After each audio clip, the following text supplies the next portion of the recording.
Donc est-ce que vous avez entendu parler de l'affaire autour de Pénélope Fillon? Oui, oui, oui. Beaucoup, oui.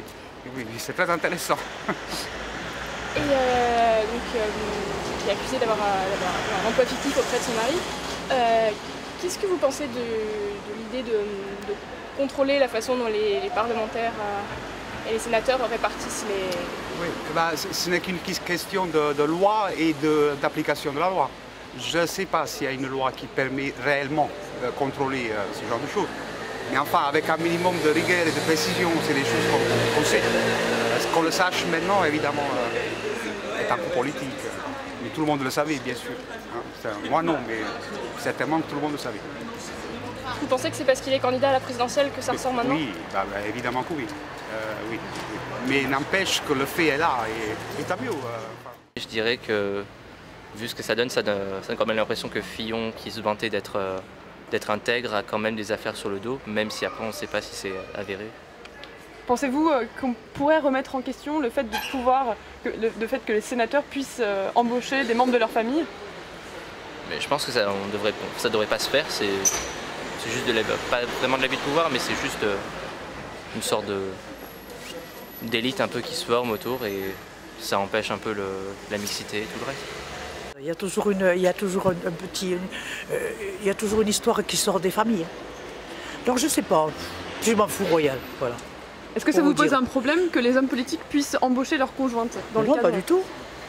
Pourquoi non? Mais il faut le faire à vue et au su de tout le monde, pas en cachette, quoi. Est-ce que vous pensez qu'il faudrait revoir la loi, et parce qu'en France c'est totalement légal, même pour un sénateur, d'embaucher son fils, sa conjointe? Est-ce que peut-être vous envisagez de revoir la loi? De revoir la loi, je ne sais pas s'il faut strictement contrôler les collaborateurs parlementaires ou tous les attachés, mais je pense qu'il faut mettre un cadre juridique en tout cas pour limiter ces choses-là et vraiment vérifier qu'il y ait ensuite un suivi, enfin en tout cas qu'il y ait un suivi du travail des collaborateurs ou des attachés parlementaires pour montrer qu'il y a bien une production derrière ce travail-là et que ce ne soit pas totalement vain ou en tout cas vide de sens d'engager quelqu'un de sa propre famille. Donc il faut qu'il y ait une certaine légitimité derrière. Avez-vous entendu parler de l'affaire de Pénélope Fillon? Oui, bien sûr. Qu'en pensez-vous?